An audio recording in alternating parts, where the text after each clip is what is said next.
I'm Bobby Obermite. Thank you so much for coming. Video editing seemed like one of the most appropriate approaches that we would do for someone that's learning the media production industry, because it's one thing to learn how to shoot or record, but if you can't compile it, then you really have nothing at the end of the day. So I'm the media production program coordinator here at Hutch CC Media. This is Building 12 Studios. It's a little confusing on the map, so I'm glad for everyone. Over half making it is positive. Brandon Sams is in the back. He's our live event media coordinator at the college.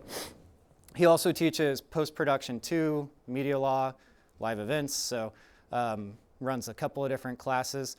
Brandon is well-versed in various media software. DaVinci not as much, you would say, but I think he'd be more than happy to help if you guys have a question. So anything you'd like to say, Brandon? No, a lot of it's going to seem daunting, especially when it's laid out in front of you. Bobby's going to do a real good job walking you through it, and it's not as scary as it looks. Yeah. One quick aside for Brandon, if you have any potential students that are interested in live event production, his scholarship is 16 hours plus books, and they work with his team throughout the whole semester recording mostly athletics, but they jump into Dillon lectures and graduation and things like that as well. And they earn that 16 hours. So it sounds good, but it also is a lot of work. And then Zoe McInnes, she's our content creator. Her father is also the program coordinator for the ag department. So she's kind of grown up in this higher ed capacity as well. Zoe does use DaVinci primarily. So this is more of her software that she's comfortable with. She's really shy. So Same thing what Brandon said. yeah. To be nice to Zoe. So we're very excited. This is a really cool event for us. Obviously, we teach a lot of adults. We have even people in their senior years come in to learn stuff as like more of a hobby, all the way down to high school kids. So we have pretty large capacity, and we do boot camps over the summer for junior high as well as high school. So if any of you have any students interested in that takes place in June. I think June 13th and 14th is next year's. And we'll go around campus and we film stuff and we come back here and we edit, and they tend to really enjoy that. So just a couple of things to consider. I'm going to do a quick presentation just to kind of show you guys what we do. You're welcome to check the board. All of your machines have my monitor screening to you. If you want to mess with that, you can close it out. Some students like to follow along. Some students like to get it out of the way and it's a distraction. So we're Hutch CC Media Production. We have three main kind of pillars at this particular point. Live events, as I mentioned, huge capacity for us. There's so many hundreds of billions of dollars being poured into everything, just the Super Bowl alone, considering that. So we cover a lot of live event production. We handle almost everything at the college that we don't contract out, and even in that capacity, if ESPN comes in, we still work in unison with them. Filmmaking is very much our nucleus. It tends to be kind of the highest caliber production value in the media industry.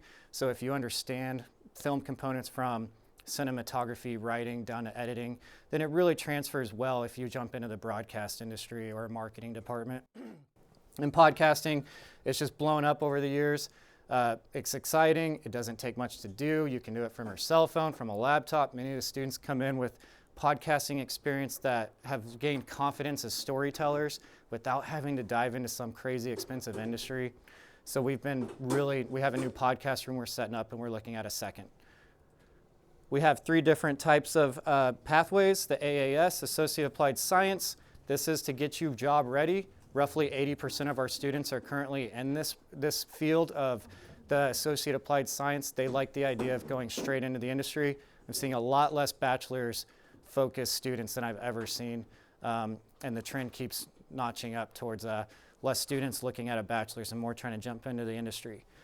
For those that are ready for that, the AA is a 60 credit hour. It's a couple less hours, a lot more gen eds, more math, more science, more English, getting them ready to jump into that career path if they're going bachelor's and then looking for a job. And then our certificates, just got our audio certificate approved, 24 credit hours, and we've currently had a media production certificate for the last few years. So a student might be studying marketing and then want to have a cert in another area that helps make them a little more hireable. Come on in. There's three main NLEs, nonlinear editors, that you see in the industry. We have particularly picked DaVinci Resolve for today for a lot of reasons. One, its functionality is probably the most efficient. It crashes the least. It's cross-platform. You can use it on Linux, you can use it on Linux, Mac, PC, Windows machines, which makes it extremely popular amongst the students.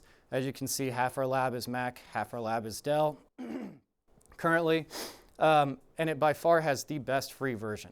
There is not a free version available that is more powerful and has more effects and features than DaVinci Resolve currently does.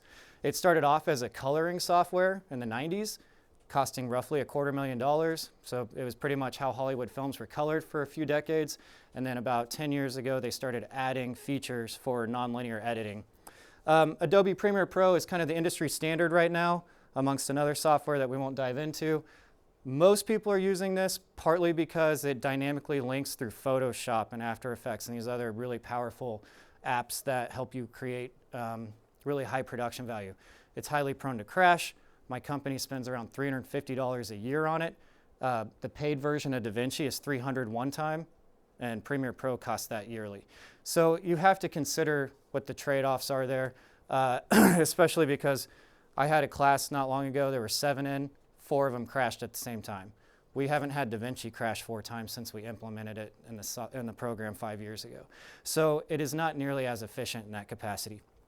Also requires updates about every 4 to 8 weeks, which is really frustrating.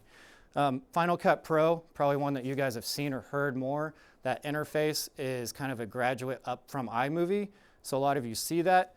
It's the one you're going to see in the industry less, but it's also considered one of the easier ones to jump into.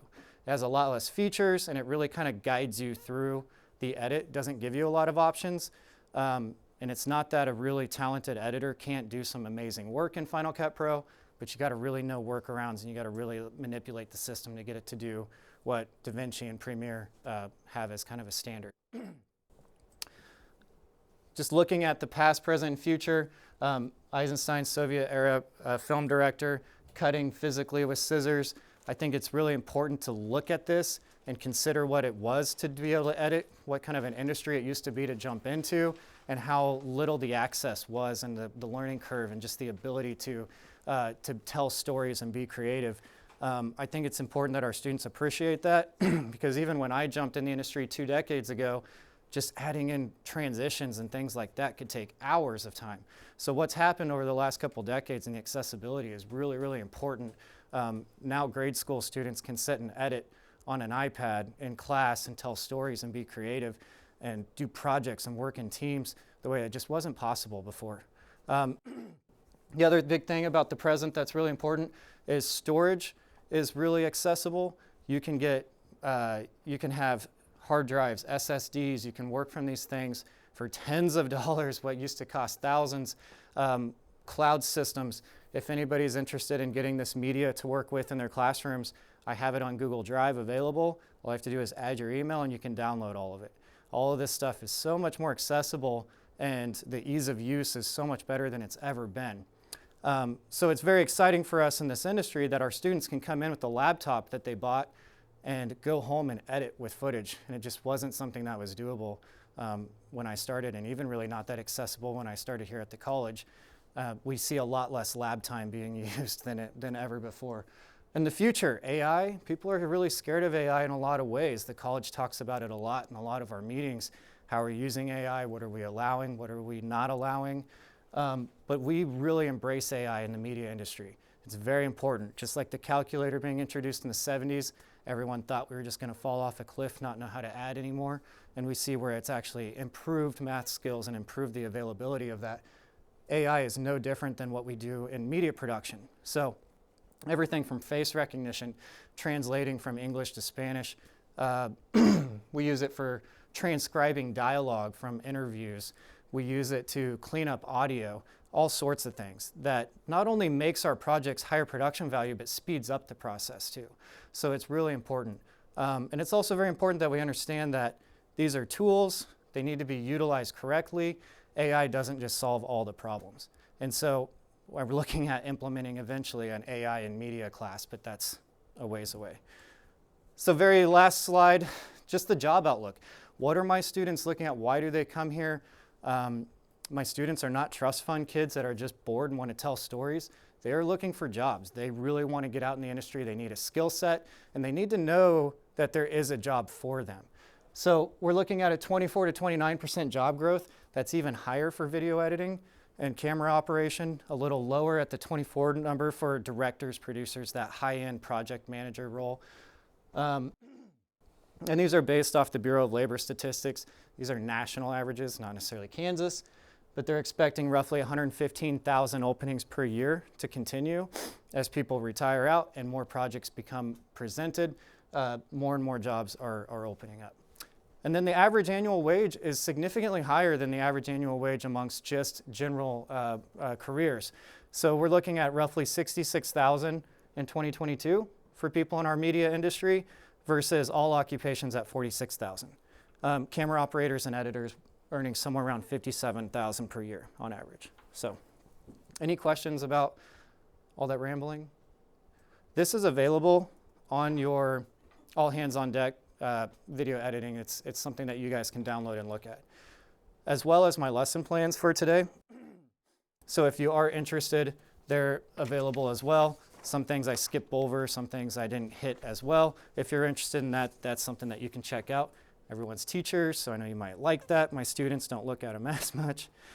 Okay, so what I'd like to do now is dive you guys into our nonlinear editor, DaVinci Resolve, and give you just a quick run through on the things that you need to just create a simple little media project, a little video with multiple media sources. We'll have some audio available, very, very random tracks that I just pulled that we have permission to use that won't get us in trouble.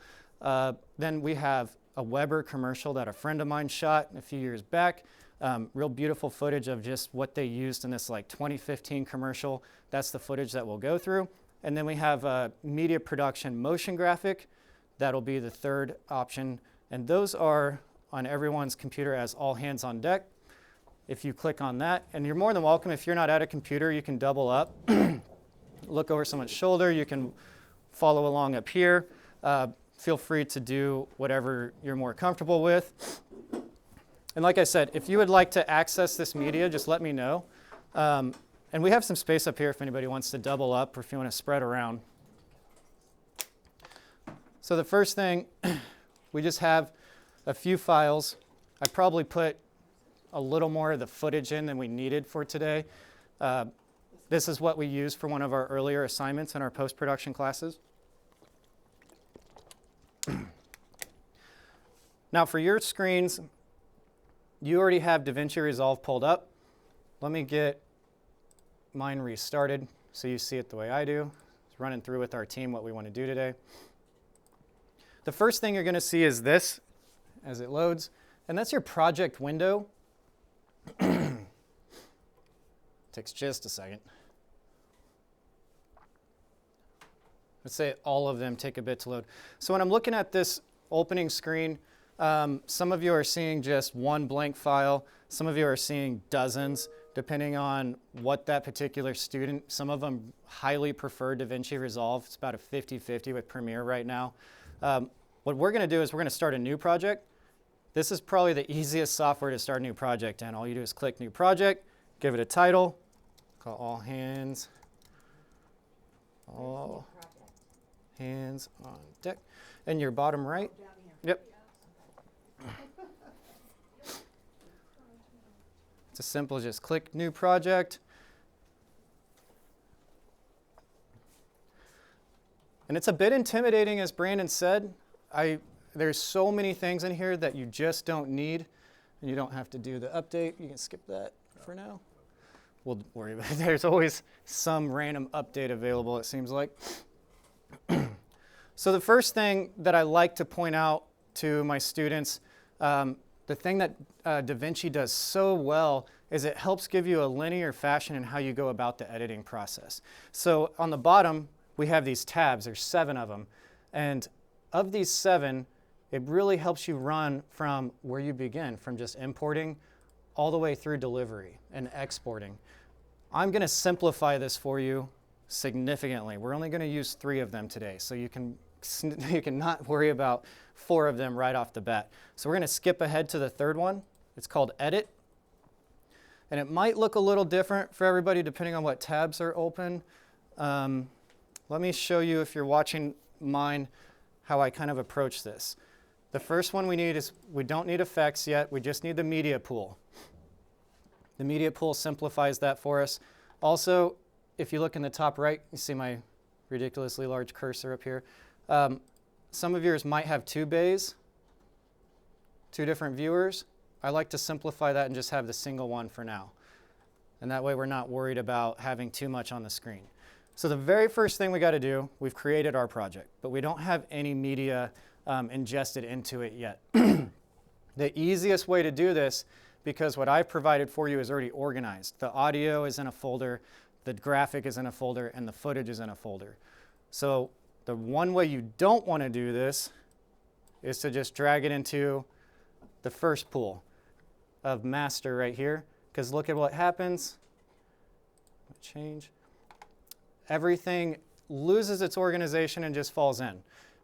This is really frustrating. My audio and my footage is all mixed together with that graphic. So I'm going to undo that. This was something that I constantly have as a question, so that's why I'm showing you what not to do first. What we want to do is we can drag it, but we want to make sure we drag it onto the first master clip, and that will enable all the folders to stay intact and keep things organized for you. So on yours, what you want to do is you want to pull your window down just slightly so that you can see the all hands on deck folder, and then drag that in. It'll prompt you to ask if you want to change. You want to say change because this is how you're setting up your settings based on the footage available. So from that point, I have my audio, my footage, and my graphics all under the master tab, organized, which is convenient because you don't always have that luxury. Sometimes the very first thing you got to do is just get all your media together and decide where it needs to go in the folders. We wanted to jump right to that. So when I'm in footage, you can see I can just set my cursor over the top and I can preview it. Super wonderful feature. Most of the NLEs don't do this. You have to actually pull it into a previewer to see what it is. So I love this part of DaVinci. I think it's one of the reasons my students fall in love with it so quick, because you can do this with other pieces too, like effects, and see what it's going to do. Okay, so my media pool, these are my tabs at the top. If you lose it, you clicked it like that and you don't know where it went, just select your media pool again, and then you have it back. Audio, graphic, footage. And we spend our first week in this assignment just learning to organize how to create different bins or folders so that it's more cleanly laid out for yourself. Because in this commercial, they had cooking, they had football in the yard, and they had eating. So you already have 3 different areas that might get a little discombobulated when you have 70 clips. So I like to right-click, do a new bin, and that bin at the bottom is your folder. And I might just say food, so I can start organizing things a little bit, and I can see, okay, that's corn and sausage. I'm going to drag that in. And as I go through, I might have another bin for football, another one for the dining. And that's just where my students need to get organized. We really want to, before we can, it's tempting just to jump in and start cutting. That's okay for today. But if you're running through this, you want to take your time and you want to make sure that you look at every single file. If you didn't shoot it, especially if some cinematographer shot it and you're a hired editor and you didn't watch everything, it's going to definitely come across when you're considering who you're hiring to be your editor again later. I'll give you guys some time here in a bit to look through the footage and see what you want to utilize. For now, I'm just going to grab a couple of clips here, just drag 4 in, and just drag it onto my timeline and let go. Now, it'll let it move around, and you can overlap a clip, and that will delete various options or various pieces of that other clip. But you don't actually lose that footage. It still exists. It's the beauty of nonlinear editing. In the old days when they cut it, it's cut, right? But I can actually knock half that clip out and then pull it back out if I want to. So it's not necessarily gone. This is referred to as offline editing. So what that means is we are not editing with the original footage. We are not destroying this footage. We are offline editing. We are using a copy of the original. So that's wonderful in our day and age because the first thing that I do professionally is I duplicate everything in 4 locations. It goes to a cloud, it goes to a network attached storage system, a NAS, it goes on an SSD to work from, maybe even on a desktop. And at the college we have something called a Storinator, it's a real name, and it's about 400 terabytes of footage, about a half a petabyte. So offline editing is wonderful, especially if I have a class, we can have everyone work on that same footage and we're not destroying the original stuff from this commercial. So I have my stuff laid out. So let's look at some of the features of your timeline, what we have here. You have different ways you can view it. Everything in this software, any of them too, Final Cut Pro, Premiere Pro, you can completely customize to what you prefer. So if I click my timeline view options, this icon here, I can adjust the way that I see everything. I can adjust the height of it. I like to have it big. I like to be able to see what's on there. And that just kind of gives you a way to customize it for yourself. And then if I want to throw in an audio track on here, from my audio folder, just drag and drop. I can also adjust how I see my audio track as well. I can make it larger, I can make it smaller. I can get different views of it. There's not really a right or wrong, it's really more for what your preference is. So one of the big things for our students is you can't learn it all in a day. You can't learn it out of a book. A video might show you the interface, but you've got to spend your time into it if you're going to be a professional editor. While we're still in audio, one of the features that's most important, if I click my mixer up here in the top right, this will enable me to see my audio levels. Right now, everyone has headphones plugged in, so you won't be able to hear it without those. But all I have to do to adjust that audio is just pull my cursor over the top of the middle. And once I get those 2 arrows up and down, it's not super easy to see on there, but if I just drag it up and down, I can see. Now, one good frame of reference, I'm just going to play this through. If you see that red spiking, that means it's going to be blown out. That's too loud. We do not want that spike. Usually I try to live somewhere around -12 decibels. So for the sake of just today, I'm going to just pull it down so that I can get yellow's okay, but I really don't want red. So that's a lot closer. Don't trust your headphones, don't trust your speakers. You want to have your instruments help you. I had a case where I used really, really nice speakers early on an audio edit in my career. Well, I didn't think about the fact that my client was doing a presentation from that video with a laptop. And so nobody in the audience could hear anything, and I was using really nice Bose speakers. So you want to check your instruments to make sure that they're accurate just to help you out. Moving the clips around is just easy as clicking, dragging. And then if you want to start cutting them up, and this is where it gets to be super efficient versus the old days of scissors, B is the blade tool. If I click B, it gives me a little razor blade there. And if I decide, okay, I can actually see here where Justin had a piece of his camera in the side. So I don't want that part, and I see him fix it there. Okay, I can clip right there. Then I click A for my pointer. Click back on the part I don't want because it had a piece of the camera matte box in there. All I have to do is click it, delete, gone, and then I can keep the clean part of my clip for the rest of that shot. It's as simple as that.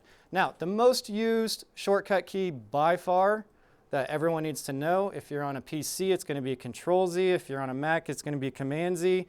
It's undo, and I love undoing stuff. You get down a rabbit hole, you get into the zone, and then you realize you screwed something up. Undo, super important, whether you're photo editing, whether you're audio editing, whether you're film editing. Very, very important to understand the undo tool.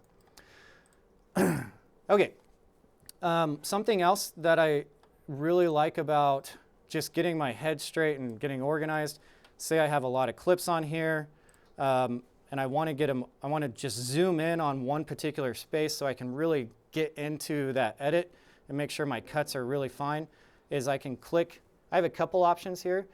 This one will take you all the way into where this is called a current time indicator, a CTI, where that's located. It'll zoom in on that. However, I can also do it a little more manual and click plus and minus. to really get in for those fine edits if I'm wanting to try and do something very specific. And if you just click that space in the middle and push delete, that'll just pull it all together so you don't have to worry about overlapping that. Then if you're way too zoomed in, you have an hour-and-a-half documentary you're working on and you want to get back and see the whole thing, full extend zoom is what it's called in DaVinci. It shows me the entire timeline again. So that way I can get in for a very detailed edit and I can click that and get back out real fast, nothing too crazy. Now that we have some clips on here and an audio file, who knows what my song is now, I want to show you guys a couple of little effects, some options that this is miraculous if you started where I did and the ability of what we can do with NLEs nowadays. So I don't need my media pool anymore. I'm going to click that tab, take it off. That way I'm not distracted by it. I can still see everything. I can do my edits. But now I want to do some transitions. I want to give it kind of a more higher production value. So in Effects, click this tab. Now I have video transitions. You can do audio transitions. You can have filters, all sorts of things. I'm just going to show you guys a couple of quick things that I like to look at. Again, I love the feature that I can just scroll over the top. And I can see what this additive dissolve will do as I go from one clip to the next. Let me zoom in a little more on where we're at. So if I'm going to go from this is called a straight cut when it's just one clip to the next. So we can see him running onto the next clip, just a straight cut. 80% of film is straight cuts. However, cross dissolves, additive dissolves, fade to blacks, those have a visual metaphor that you're telling your audience. So you don't want to be using them too much. And it's really common for a newer editor to use every single effect in an assignment just to try all of them out and they all look cool. You want to try to reserve that feeling if you can and see what actually helps the story and doesn't just make it really, really flashy. So in this case, I know Zoe really prefers the additive dissolve, and that's usually one of your main ones. It kind of gives it a nice feel from one clip to the next. So I can see I like that. I can drag it down. It's semi-working, which is really common. So one thing that's worth mentioning, this one's working for some reason, is in our video editing classes versus all of our other script writing, audio production, cinematography, video editing, we have by far the most work days because of these kinds of things. We can't create all of the crashes and all of the issues that come up in video editing. So we have work days at least every other week. The students are just spending the time in the system with a teacher going around trying to figure out what the issue is. And oftentimes, even though they're not group assignments, that's when they end up helping each other quite a bit because we don't always know what the issue is with the tech. For some reason, this transition decided to work. So that's a nice cross dissolve from one image to the next. I can customize that. I can drag it out if I want it to be a little more dramatic and slower. Kind of fits the feel of the music too. And then if you see if I delete that back off, here's what it looked like with just the straight cut. So it just gives it a lot more production value. It gives it a more of a feel than it just going from next thing to the next thing. Okay, so those are a couple of transitional options. The other thing is it has a lot of these crazy ones that I personally don't ever use, but you just never know. I thought there was one that I saw earlier that a student used that cracked me up for a POV shot, if I can find it quick. It was like binoculars. It was nice and creepy, I guess you could say. But they have so many effects that it's just so cool that this is actually engineered into the system. So it is a lot of fun to play with, and that was why I was hoping that this session would be longer because there's just so much that we don't have time to cover. I'm going to have to skip ahead. Does anybody have any questions that one of us can try and help you with? Yeah. Does it save automatically or periodically, or do you have to constantly save? Yeah, DaVinci is great for auto-saving and with DaVinci not crashing very often. I mean, literally single digits in our experience with hundreds of projects. But it does save automatically. You can also export the timeline, and you can actually save it to other places. So I don't like them to save just on the system. I want them to export this project out and save it to like Google Drive or a cloud-based system, so they can go home and pull it. They can do it here in the lab, but it's not stuck there because they like to go back to their dorms, back to their office, and they like to keep working because you're just so much time invested in this post-production process. So you can export it out, and that way you can work on it from various places. So yeah, good question. And it's very efficient. With Premiere Pro, if you decide to jump into the Adobe system, which I'm not discouraging, it's what I use professionally, I constantly save even with autosaves because of the fact that I know it's going to, if I just did a whole lot of stuff, I know that I'm pushing the system and I'm more likely to have a crash. I might just save because I don't want to lose the last 10 minutes even, especially if you were really in the zone, and that can be very frustrating. So I'm going to skip ahead. Was there any other questions from that? No? I don't want to dive in this very much, but DaVinci, we're now on our 5th tab. It has a little color wheel. And this is what DaVinci is renowned for. It's basically still the standard for colorist. If you're a color grader, a color corrector, this is a very highly paid, very highly sought position in the industry as being a colorist. And many of them just live within this panel right here in DaVinci.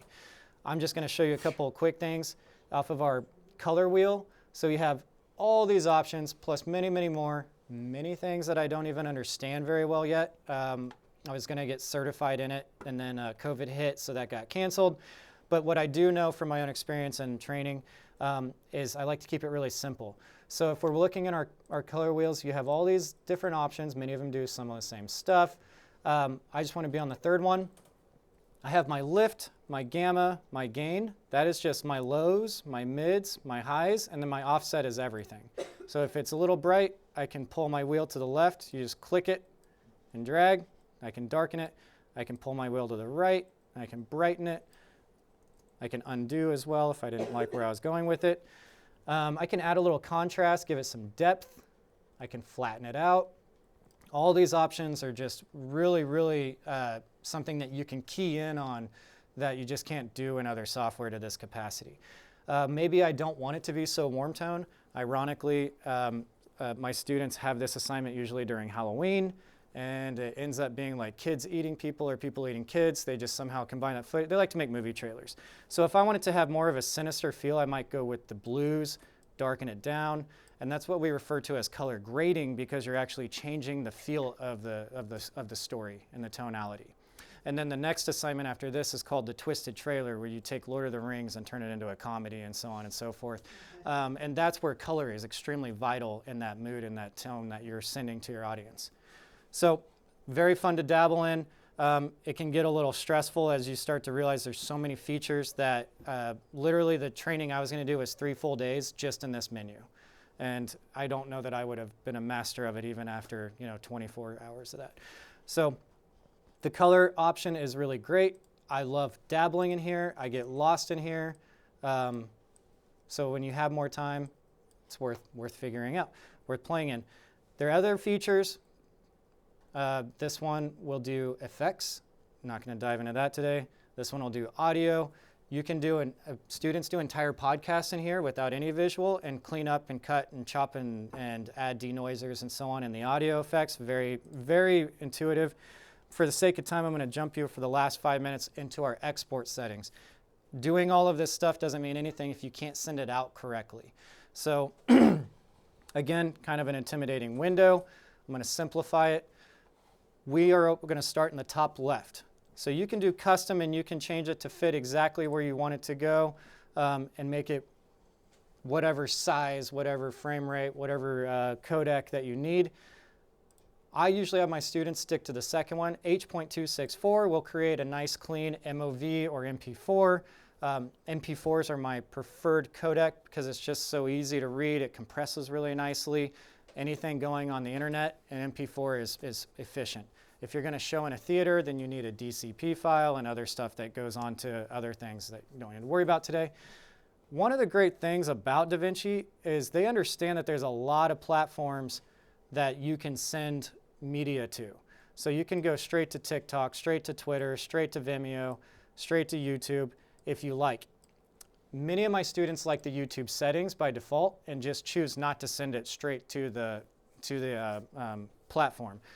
Just like proofreading a paper, before you turn it in, you should never export a video and just send it straight to a streaming of some sort. If you're a daily vlogger and you're just going to do one every day and you're just going to pump it out, and production value isn't the main point, you're just speaking on politics or fashion or cooking, that's one thing. But if you're going to create something for a client, or you're trying to get something into a film festival, you don't just want to upload it straight. You want to export it because it can glitch, it can have issues, just like I was with the transitions. This is pretty much a day-to-day thing in video editing, is patience. And so you want to export it out to a folder so you can watch it, proofread it, and then upload it to whatever source that is or send it to who needs it.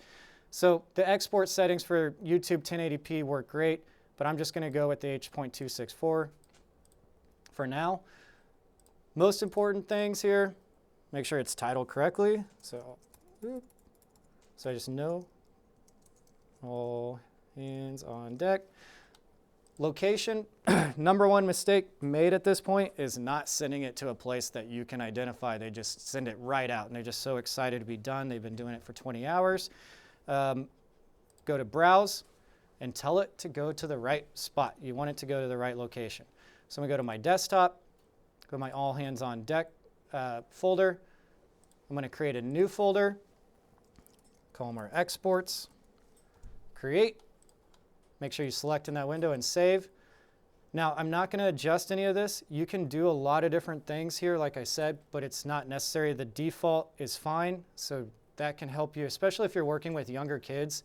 Just skip past a bunch of those things. You don't need to worry about that stuff yet. I'm just going to add to render queue.